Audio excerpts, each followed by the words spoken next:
As y'all can see, that blend is on this side, so we gotta make this side. I done already started the blend somewhat, but we gotta make this side look like this side. So check me out. I already did all my blend work. Y'all can see I kept it dark in this area, kept my fade around here. And the trick to it is, when you get the blending, you really don't want to go in this area too much. So you're gonna focus in this area right in here. And I had it all the way closed. Walls, you see, I had it all the way closed when I started to make this line. I didn't bother. This is called a light fade, and so I'm gonna put it all the way back. Start this next line. And the key to it all is whatever you start with is what you finish with. So if I started with the clippers closed, I'm going to end it with the clippers closed. And that's what really takes out your line. And then as you can see, I'm using C-cut motion, and I'm using the corner of the clipper to get the desired effect I'm looking for.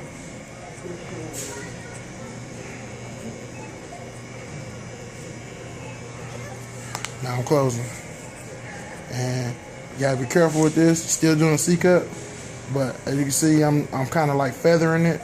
So I'm not laying the clipper flat. I got it like raised a little.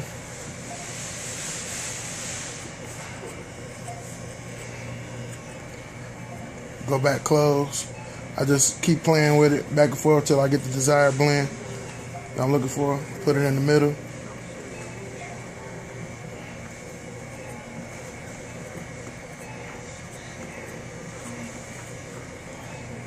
Till I get what I'm looking for.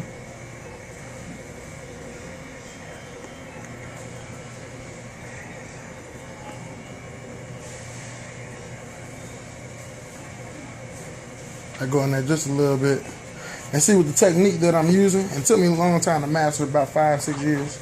But with the technique I'm using, I can go anywhere on the head and get what I'm looking for. Get out the little loose.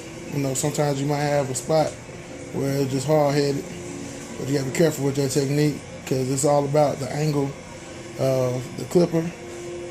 If you have the clipper laying flat, you can't do that. But if you raise the clipper just a little, enough so you can kind of scoot back or just hit in that little area, you can get that blend. Back in the middle again.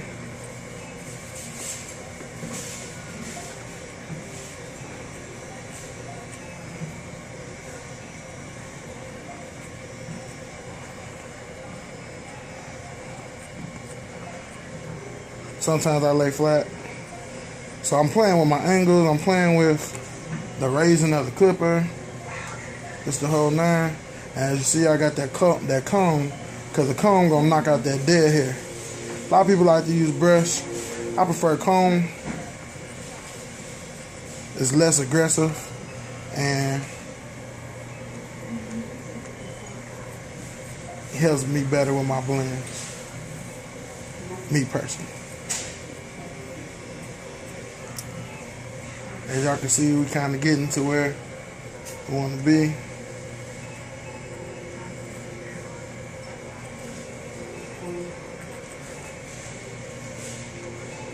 Go in there and get the little spots.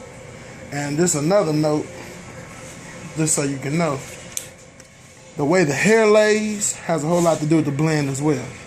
On this side, as you can see the hair, even the fade, everything is pointing straight. You see the angle of the hair going, even the blend and everything.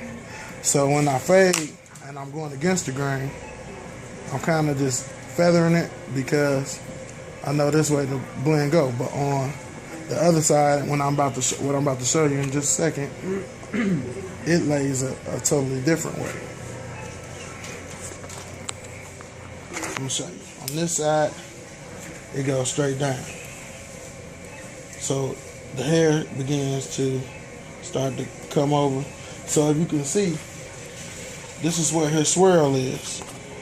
So his hair does this right here, like that, and then it gets to coming straight down, and that's the pattern of his swirl. A lot of times the swirl right here will tell you the pattern of the hair. I'm gonna do the same thing right here, starting out with the clothes. In the back, your fade is a little lighter than on the sides.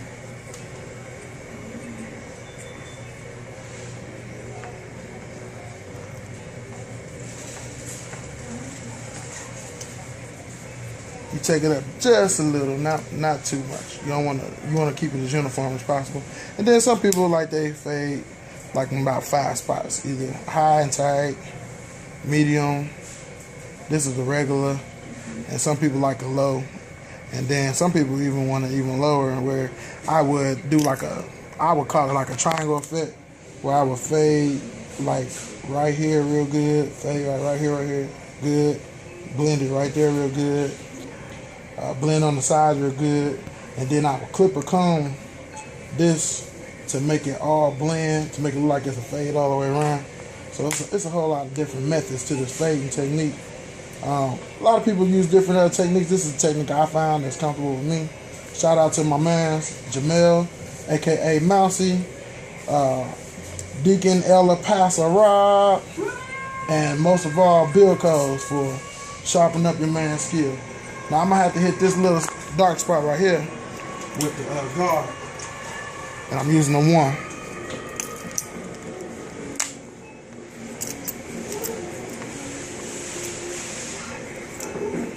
That's gonna get out that.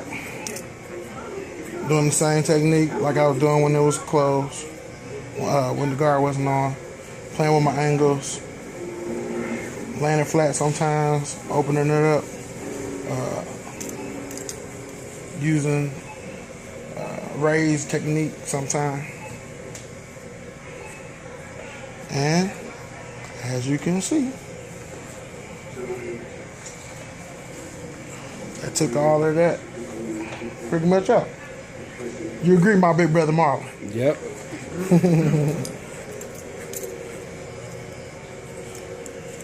Shout out to Lou Rob as well, one of the vets in the game. Big brother Marlon's brother, over there with the barber students. Few shops. Man, it's a great success story of how we can be successful in this business. And I just tap in there just a little bit. And look, make sure the fade is uniform all around. See some little spots, not really a lot. It's actually kind of a rush.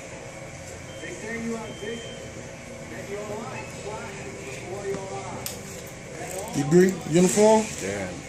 Uniform? Instagram, social cam, Facebook. I think it's uniform. Now we're gonna slap a fat lining on there, and I'm gonna show y'all that video next.